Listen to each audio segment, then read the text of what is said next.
S'il vous plaît.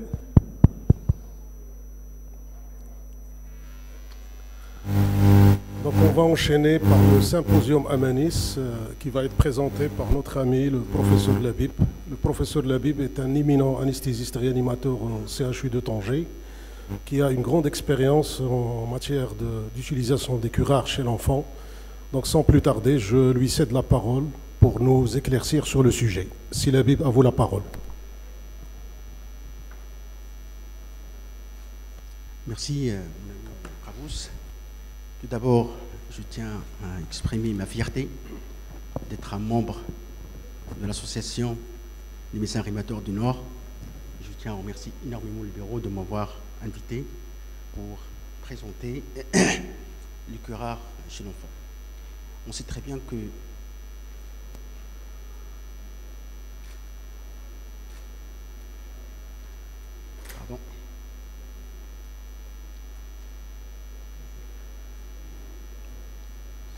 c'est barakat.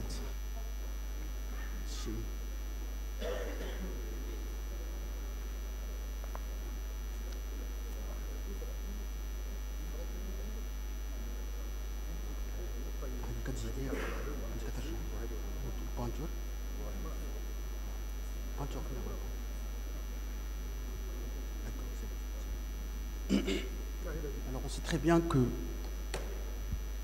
l'intérêt du curare semble incontestable dans certains chirurgies abdominales, mais leur place, malheureusement, pour l'intubation trachéale, pour faciliter l'intubation trachéale, reste toujours discutée, notamment chez l'enfant. Et pour être franc, la majorité des anesthésistes n'utilisent pas les curares pour faciliter l'intubation trachéale chez l'enfant. Et donc, les indications du myorelaxant, ils sont de moins en moins nombreuses chez l'enfant que chez l'adulte. Et ça correspond au suivi des recommandations qui ont été élaborées par le consensus d'experts en 1999, l'expert sur la Société française d'anesthésie et réanimation, qui ont conclu à l'inutilité d'utilisation des curares chez l'enfant pour faciliter l'intubation trachéale. Mais heureusement, on a des récentes recommandations formalisées de l'expert concernant la prise en charge des voies aériennes chez l'enfant et la conférence de curarisation et de décurarisation a permis de proposer des changements notoires concernant l'utilisation du curare chez l'enfant. Les particularités pharmacologiques chez l'enfant sont expliquées par plusieurs paramètres. Le premier paramètre, c'est l'immaturité de la jonction neuromusculaire. On sait très bien que durant les 2 premiers mois de vie, la jonction neuromusculaire est immature. Et la sensibilité au curare, elle est très très importante. Donc, les besoins chez l'enfant inférieurs à 2 mois diminuent. Et aussi que les récepteurs qui sont sensibles à l'action du curare diminuent avec l'âge. Ils passent de 40% à G4 vers 5% chez le grand nourrisson. Et ça a été confirmé par un article qui a été publié en 1980, que l'immaturité de la jonction neuromusculaire joue un rôle très très important dans l'augmentation de la sensibilité au curare chez les nouveau-nés. Et on sait très bien aussi que les curares sont des substances hydrosolubles et qui sont fortement ionisées au pH plasmatique et qui sont peu diffusibles. Alors leur distribution se fait essentiellement dans les milieux extracellulaires. On sait très bien que le volume extra-d'eau extracellulaire représente 45% du poids corporel chez le nouveau-né, 25% jusqu'à un an et 20% chez l'adolescent et l'adulte. Alors que cette présentation permet de dire que la sensibilité au curare et la dose nécessaire pour avoir un bloc neuromusculaire chez l'enfant est diminue du fait de délétion.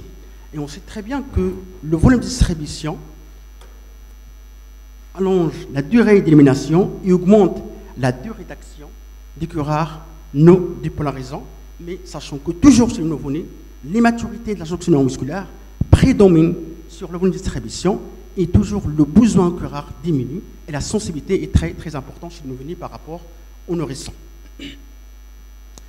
La diminution de la capacité d'élimination rénale par une diminution du débit de filtration glomérulaire et par la diminution de la clairance, a permis donc d'augmenter la durée d'action chez l'enfant du curare. Et aussi, la diminution de la capacité d'illumination hépatique par l'hématurité hépatique participe à l'augmentation de la durée d'action, diminue l'action chez l'enfant. Il sait très bien aussi que le débit cardiaque chez l'enfant est très important par rapport à l'adulte, et donc la disponibilité du curare au site d'action est plus rapide que chez l'adulte, ce qui fait que le délai d'action chez un enfant est raccourci par rapport à l'adulte. Et pour résumer, durant les premières semaines de vie, donc la puissance des myoréactions sont augmentées, et donc les besoins pour assurer un bloc neuromusculaire choisi est diminué, et que la dose nécessaire est moindre, et que le délai d'action est plus court, ou que la direction est allongée. À l'inverse d'un enfant supérieur à un an, la puissance de ces agents myorelaxants est diminuée, ainsi que la durée d'action. Mais à partir de l'âge de 8 ans, ces caractéristiques s'estampent et on rejoint les caractéristiques de l'adulte. Donc la dose recommandée dès l'âge de 8 ans est semblable de celle retrouvée chez l'adulte. Mais il y a une situation particulière de la sexénicoline. C'est que l'importance de l'immunodistribution chez le petit nourrisson prend le pas sur l'immaturité de la jonction neuromusculaire. C'est que l'immaturité neuromusculaire, c'est vrai, c'est les responsables de la nécessité d'augmentation des doses en matière d'hydrocurare non dépolarisant, mais c'est le contraire dans la sexénicoline. C'est que chez un enfant inférieur à un an, la dose pour avoir un bloc neuromusculaire suffisant, c'est de 2 mg par kilo en intraveineux, si on veut bien utiliser la sexénicoline.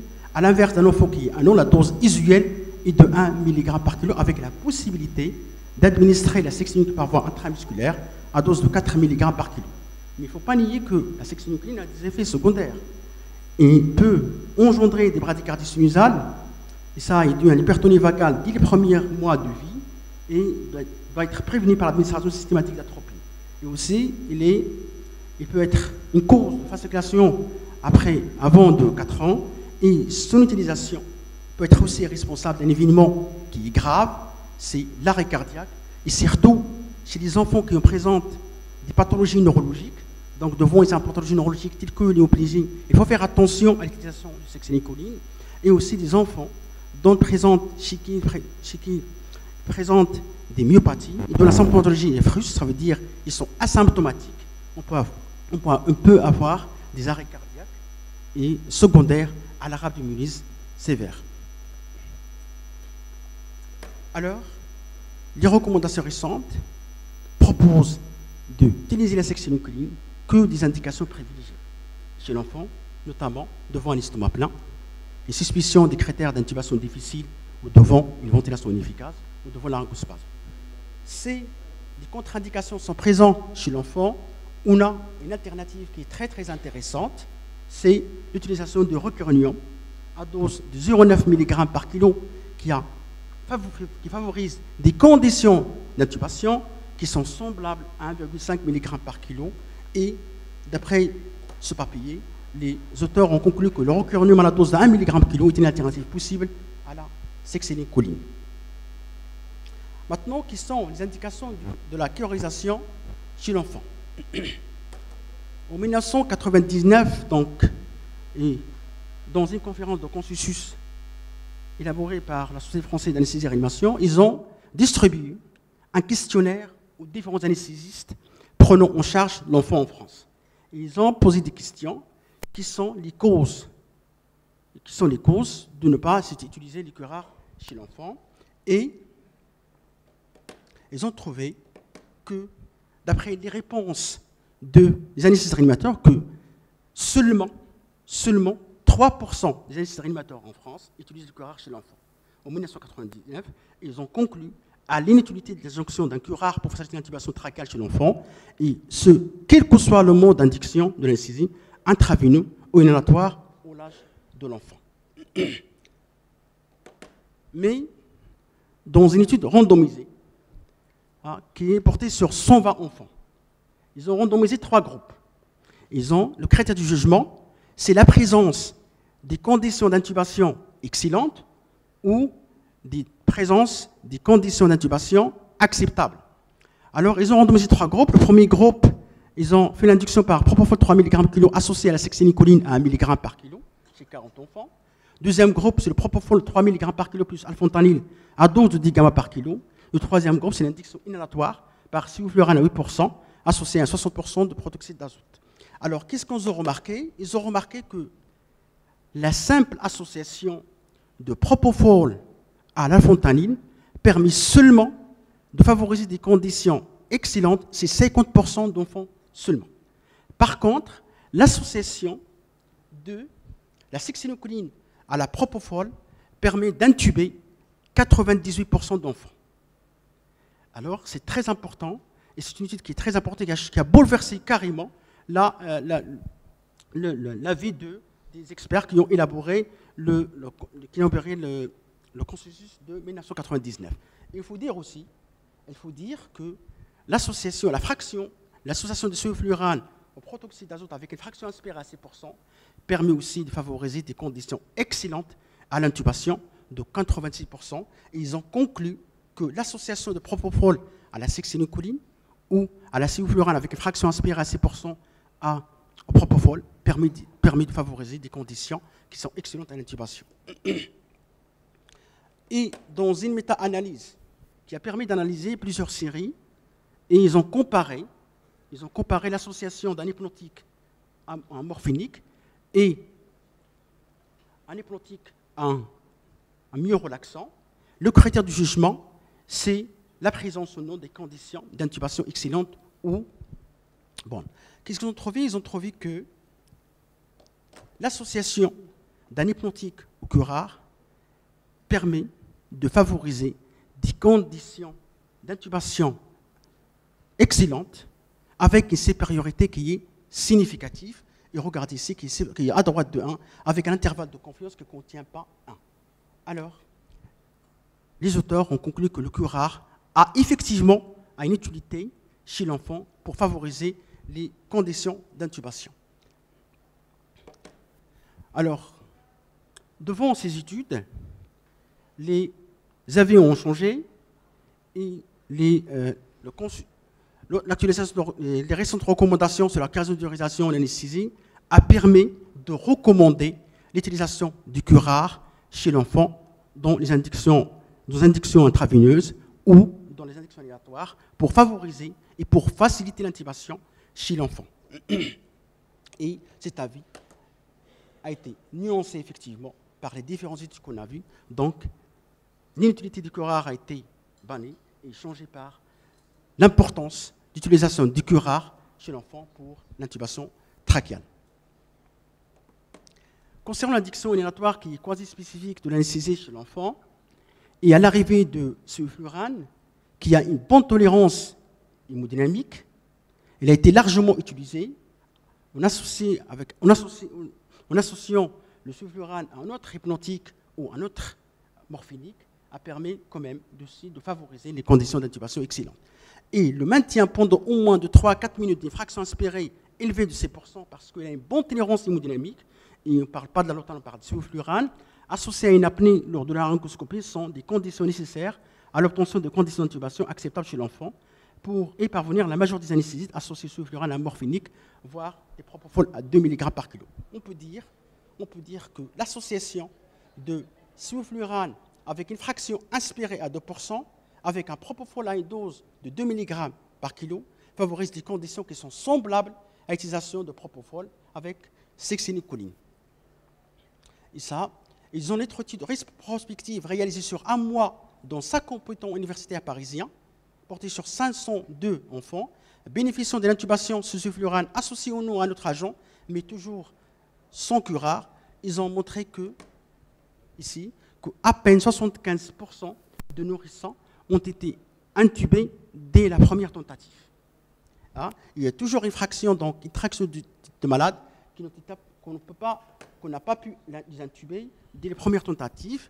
À ce moment-là, ils ont conclu que aussi, la sexénicoline est supérieure par rapport à la sevoflurane plus propofol. Dans une étude randomisée en double aveugle, les critères du jugement étaient les conditions d'intubation à 80 secondes et les critères secondaires étaient les événements cardio-respiratoires. Ils ont montré que l'association de suivlurane plus rocuronium favorise largement et des conditions d'intubation acceptables par rapport au civu plus alphantanil ou par rapport au civu-flurane seul.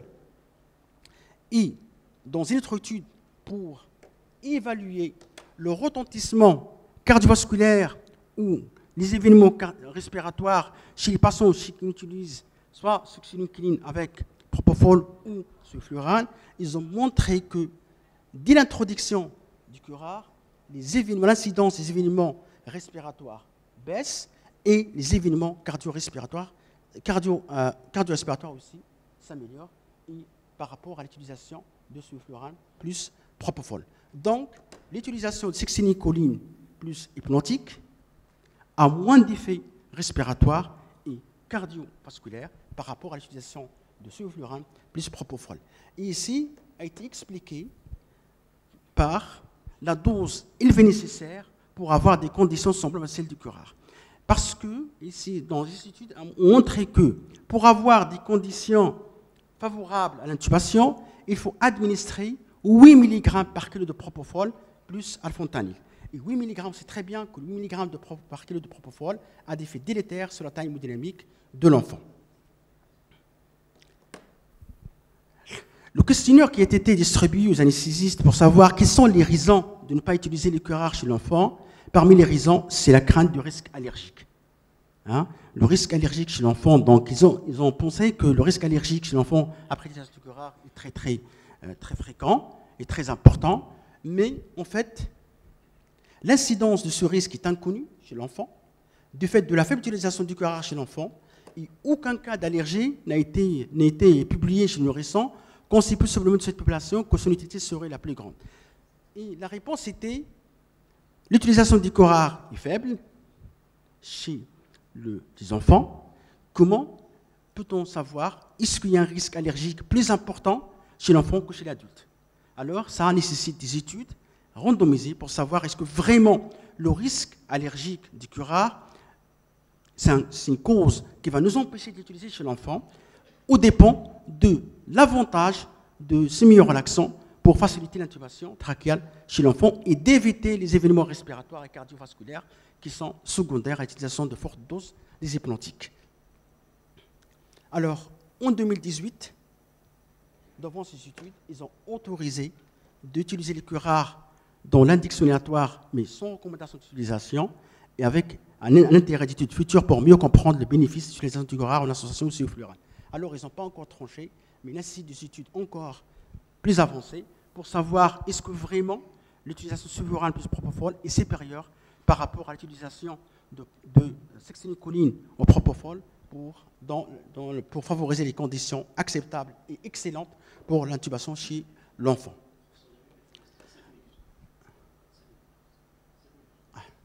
Alors, pour le choix du curare pour la chirurgie, donc la chirurgie, donc, ça dépend de la durée de chirurgie et le caractère urgent ou programmé de la chirurgie. Pour les nourrissons inférieurs à un an, donc, c'est la chirurgie urgente, donc il faut utiliser la succinylcholine à une dose de 2 mg par kilo, précédée par 15 kg d'atropine pour prévenir la bradycardie causée par la succinylcholine, ou de la Danon, 1 mg par kilo, ça suffit pour procurer de bonnes conditions d'intubation chez 95% d'enfants.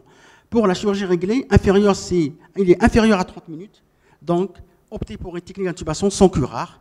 Il est toutefois possible d'utiliser le chloroconium, mais s'il s'agit d'une chirurgie qui dépasse 30 minutes, l'utilisation du curare est souhaitable pour favoriser les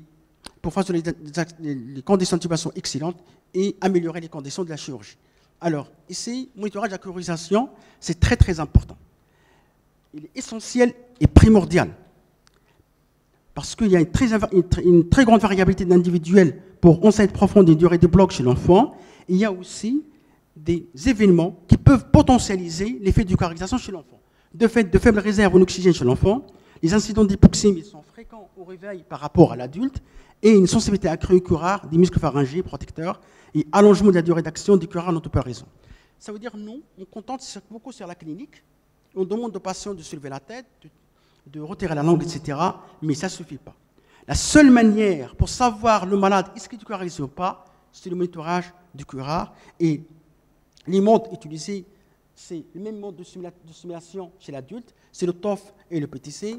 Et on doit recueillir la réponse du muscle adducteur de pouce et des fléchisseurs de grandeur T et du muscle sourcilier. Et il faut s'assurer la bonne taille de bon positionnement des électrodes pour éviter de stimuler d'autres nerfs qui peuvent parasiter la stimulation. Donc, ce qui est très important, c'est de savoir que le monitorage de curarisation, il est très, très important et essentiel chez l'enfant. La clinique ne suffit pas. Alors, ici, dans l'étude randomisée, ils ont prouvé que la nustigmine, l'utilisation des nustigmines chez l'enfant a permis de réduire le temps de récupération et de tutorisation chez l'enfant. Et la même chose ici, si on utilise le rocuronium, la nustigmine garde toujours sa place très importante pour la décurarisation et pour la récupération complète des autonomies respiratoires. Alors, en pratique, donc, la décurarisation est systématique, c'est curarisation résiduelle persistance avec un TOF qui est inférieur à 90% à l'addiction de pouce. Nustigmine, 30 gamma par kilo, c'est une dose recommandée chez l'enfant, associée à l'atropine à 15 gamma par kilo. Ces gamma-dex, uniquement après le rocuronium, pour un bloc modéré, on doit l'injecter dès la récupération de deuxième réponse, et la posologie recommandée, c'est de 2 mg par kilo, et ce n'est pas nécessaire d'augmenter les doses de ces gamma-dex de supérieur à 2, parce qu'ils ont le même effet, et on laisse la récupération, si on augmente la dose, et la même, celle observée au cas d'injection de 2 mg par kilo. Et la récupération après l'injection de 2 mg par kilo de gamma-dex, il est immédiate chez l'enfant par rapport à l'adulte. Alors, en résumé, pour l'enfant, l'adolescent, une relation dose-réponse a été retrouvée. Chez l'enfant, le délai moyen de récupération de T4 à T1 0,9, il est réduit en cas d'utilisation de la décurarisation, diminue après dose croissante de ces gamma-dex, et la dose recommandée, c'est de 2 mg par kilo. Pour conclure, donc, il est nécessaire de connaître un minimum de pharmacologie de curare chez l'enfant, utiliser les doses adaptées à l'âge et à la durée de l'acte, l'intérêt du monitorage de la curarisation, parce qu'on sait très bien que le myorelaxant chez l'enfant est très sensible au myorelaxant. L'utilisation du curare est recommandée lors de l'indication et peut se justifier lors de l'indication inhalatoire, notamment chez les jeunes enfants. Et le risque allergique présent, moins faible, ne doit pas limiter son utilisation. Et merci beaucoup. Merci, professeur Adib, pour cette excellente présentation. Je passe la parole à la salle. Malheureusement, on est pris par le temps. Il y a juste le temps de 2 ou 3 questions.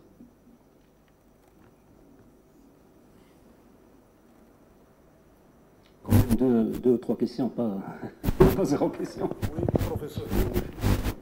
Ismaël, pour relancer la discussion, faut-il ou pas curariser les enfants? Pardon?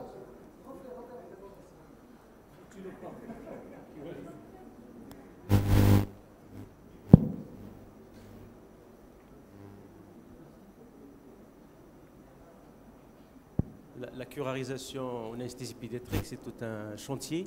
Donc, qu'est-ce que tu peux nous dire? Dans notre pratique, franchement, on curarise exceptionnellement, sauf s'il y a une indication chirurgicale. En pratique clinique, je ne sais pas qu'est-ce que vous faites vous, mais généralement, l'indication du curare en pédiatrie se rétrécit un peu en dehors, encore une fois, des indications où on a besoin de relâcher le patient. Je vais te répondre par une question, Cheikh Mamouchi. Vous utilisez le curare ou pas chez l'enfant?